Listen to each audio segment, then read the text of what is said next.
வணக்கம். தாய் வீடு, மே 2024. பந்தய புறாக்கள். எழுதியவர் ஓவியர் ஜீவா. வாசிப்பவர் சுதா கிருஷ்ணமூர்த்தி. எங்கள் ஓவிய கூடத்திற்கு முன் ஒரு திறந்த வெளி இருக்கும்.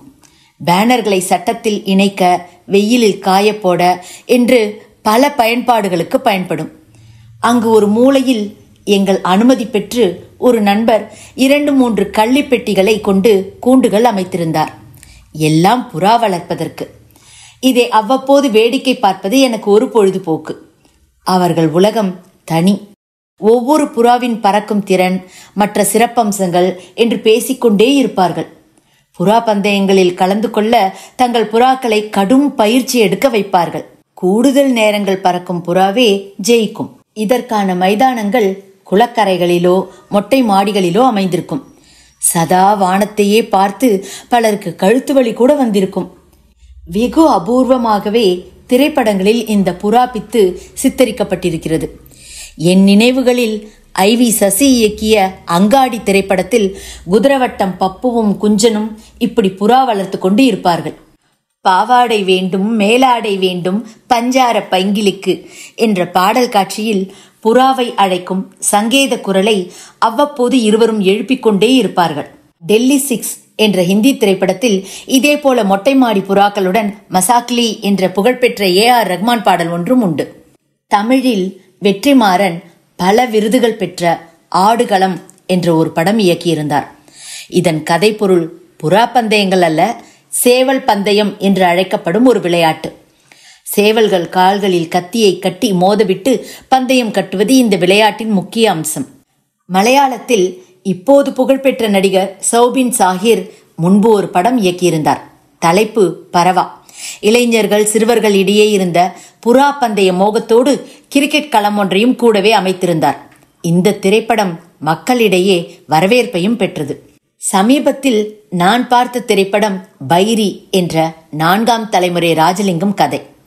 புறா பந்தய மோகம் எப்படி வெறியாக மாறி இளைஞர்களின் வாழ்வை பாதிக்கிறது என்பதை அழகாக சொல்லும் படம். ஜான் கிளாடி இயக்கத்தில் இந்த படம் நாகர்கோவில் நகரத்தில் அருகவிளை என்ற பகுதியில் நடைபெறுவதாக திரைக்கதை அமைக்கப்பட்டிருக்கிறது. புறா வளர்ப்பதும் பந்தயத்திற்கு விடுவதும் பல தலைமுறைகளாக நாகர்கோவில் நகரம் முழுவதும் நடைபெற்றிருக்கிறது. அந்த பாரம்பரியம் இன்றும் தொடர்கிறது. சிறுவர்களுக்கு கால் முளைத்தவுடனேயே கள்ளிப்பெட்டிகளால் கிடைத்த இடங்களில் கூண்டுகள் கட்டுவதும் அவற்றில் புறா வளர்ப்பதும் அதை பற்றியே பேசுவதும் ஒரு பற்றாகி விடுகிறது. பெரும்பாலும் ஐயா வழியை பின்பற்றும் இந்து நாடார்களும் கிறிஸ்தவர்களும் வாழும் பகுதிகளில் மொட்டை மாடி கூண்டுகளும் சதா வானத்தை பார்த்து கொண்டு நிற்கும் இளைஞர்களும் சகஜம். இப்படிப்பட்ட இளைஞர்களில் ஒருவன்தான் லிங்கம். அவனுடைய கண்டிப்பான தாயாரால் நல்ல கல்வி கிடைத்தும் விளையாட்டுத்தனமும் புறாமோகமும் அவனை அலைக்கழிக்கின்றன. பொறியியல் கல்லூரியிலும் பாடங்களிலும் கவனம் செல்லவில்லை.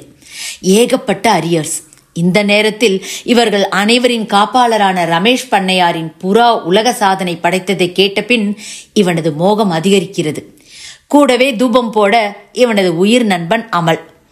ஒரு நாள் தாயாரிடம் வீட்டில் இருந்தே படித்து தேர்வுகள் எழுதப் போவதாகவும் அப்போது போர் அடித்து விடாமல் இருக்க 1-2 புறாக்களை வளர்க்க அனுமதியும் கேட்கிறான். அவளோ பொங்கி எழுகிறாள். அவள் கணவன் முதல் சித்தப்பன் பெரியப்பன் வரை அனைவரும் சீரழிந்தது இந்த புறா பந்தய வெறியினால்தான் என்பதை எடுத்துச் சொல்லியும் அவன் கேட்பதாக இல்லை. ஒரு கட்டத்தில் அவன் குரல் தான் ஓங்குகிறது. தாயாருக்கு மரியாதை காற்றில் பறக்கிறது. மொட்டை மாடியில் ஒரு அறை எழும்புகிறது. இதற்கெல்லாம் கூட உதவுவது அமல். சதா புறாக்களுடன் நேரத்தை கழிக்கிறான் லிங்கம். இது கண்டு பொறுக்காமல் தாயார் சரஸ்வதி நேராக அமல் வீட்டுக்கு சென்று சண்டையிடுகிறாள். அவன் பிறப்பை கேவலமாக பேசுகிறாள். இனிமேல் வீட்டு வாசலை மிதிக்க கூடாது என்று ஆணையிடுகிறாள். வேதனையிலும் அவமானத்திலும் துடிக்கிறான் அமல். அமல் ஒரு வித்தியாசமான மனிதன். கை கால் சும்பி தரையோடு ஊர்ந்து நகரும் அவனது தகப்பன் மீது அவனுக்கு உயிர். அவரை கண் போல காப்பாற்றுகிறான். எப்போதும் சிரித்து கொண்டே இருப்பவன். இதே போல ரமேஷ் பண்ணையார் 100 ஏர் பூட்டி விவசாயம் செய்த பெரிய பரம்பரையின் இப்போதைய வாரிசு. கட்டுமஸ்தான இளைஞன், நிதானம் தவறாதவன், தலைமை பண்பும் சக இளைஞர்கள் மீது பாசமும் பரிவும் கொண்டவன். அவன் பேச்சை யாருமே தட்டுவதில்லை. புறா பந்தய உலகம் அலாதியானது. எல்லோருக்கும் புத்தாண்டு ஏப்ரல் மாதத்தில் வந்தால் இவர்களுக்கு மே மாதம். புறாக்களை அதிக நேரம் பறக்க பயிற்சி அளிப்பது முக்கியமானது. புறாக்களின் புகைப்படமும் கண்களின் க்ளோஸ்அப்பும் அடங்கிய புகைப்பட ஆல்பங்கள் உண்டு. விற்பனை சில சமயம் லட்சங்கள் வரை போகலாம். சில புறாக்கள் குறிப்பிட்ட சுற்றளவு மட்டுமே பறக்கும். இன்னும் சில நீண்ட தூரங்கள் எடுத்துக்கொள்ளும். அனைத்துமே ஒரு குறிப்பிட்ட நேரத்தில் மீண்டும் காட்சியளிக்க வேண்டும். அதற்கு தான் கடும் பயிற்சி. பறந்து கொண்டிருக்கும் ஒரு புறாவை கீழே இறக்க வேண்டும் என்றால் மேலும் சில புறாக்களை பறக்க விட வேண்டும். இவற்றின் சிறகுகளின் படபடப்பு பறந்து கொண்டிருக்கும் புறாவை கவர்ந்து கீழே இறங்கச் செய்யும். புறா பந்தயங்களுக்கு ரெஃபரி என்று அழைக்கப்படும் நடுவர்களும் உண்டு. இவர்கள் புறாக்கள் பறக்கும் நேரத்தையும் மீண்டும் காட்சியளிக்கும் நேரங்களையும் குறித்து கொண்டே வருவார்கள். இவர்கள் சொல்லும் தீர்ப்பே இறுதியானது. அப்படியும் சிலர் இவர்களை கைக்குள் போட்டுக்கொண்டு மோசடி வேலைகளை செய்வதுண்டு. அப்படி நடந்த ஒரு சம்பவம் லிங்கத்தின் வாழ்க்கையை மாற்றுகிறது. சுயம்பு ஒரு பணக்கார ரவுடி. 10 வழக்குகளுக்கு மேல் நிலுவையில் இருக்கும் ஆசாமி. இவனும் ஒரு புறா பந்தய பைத்தியம். இவன் பங்கு கொள்ளும் பந்தயத்தில் நடுவரை கைக்குள் போட்டுக்கொண்டு தில்லு முள்ளு செய்கிறான். அதை கண்டுபிடித்த லிங்கம் அவனுடன் கடும் வாக்குவாதத்தில் ஈடுபடுகிறான். சுயம்புவின் ஜால்ராக்கள் அனைவரும் லிங்கத்தின் மீது தாக்குதல் நடத்தும் அளவுக்கு விவகாரம் போகிறது. ரமேஷ் பண்ணையார் வந்தும் எதுவும் கட்டுக்குள் வரவில்லை. யாரும் யாரையும் மதிப்பதாக இல்லை. இடையில் சுயம்புவின் மைத்துனன் கடும் வன்மத்துடன் வந்து சேர்கிறான். எப்போதுமே லிங்கத்தின் எதிரியான வில்லி தன் பங்குக்கு தூபம் போடுகிறான். சுயம்புவின் புறா காட்சியளிக்க வரும் நேரத்தில் திடீரென்று பட்டாசுகள் வெடிக்க புறா குழம்பி போய் வரவில்லை. லிங்கம் கோஷ்டியினர் தான் இந்த பட்டாசு வெடிப்புக்கு காரணம் என்று புரளி கிளப்புகிறார்கள். லிங்கத்தின் புறா பறக்கும் தினம் வருகிறது. அதற்கு முன் அவன் இரவு பகலாக தேர்ந்தெடுக்கப்பட்ட புறாக்களுக்கு பயிற்சி அளிப்பதையும், பைரி என்று அழைக்கப்படும் கழுகு பறக்கும் புறாக்களை விரட்டி தாக்கி கொள்வதையும் விரிவாக திரையில் காட்டுகிறார்கள். 1-2 புறாக்கள் மட்டுமே மிஞ்சுகின்றன. ஒன்று அன்று பறக்க விடப்படுகிறது. நடுவர் இவனுக்கு விரோதமாகவே நடந்து கொள்கிறார். புறா காட்சியளிக்கும் நேரத்தில் திடீரென்று வானத்தில் ஏராளமான புறாக்கள் தோன்றுகின்றன. இவனது புறா மிரண்டு போனாலும் சரியான நேரத்துக்கு காட்சியளிக்கிறது. ஆனால் எதிர்கோஷ்டியினரும் நடுவரும் இது அவனது புறாவே இல்லை என்று சாதிக்கின்றனர். எவ்வளவு கெஞ்சியும் நடுவர் கேட்பதாக இல்லை.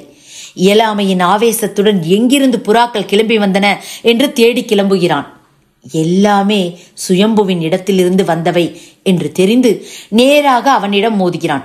கட்டுமஸ்தான சுயம்பு கத்தியால் லிங்கத்தை சராமாரியாக தாக்கி சாலையில் தூக்கி எறிகிறான்.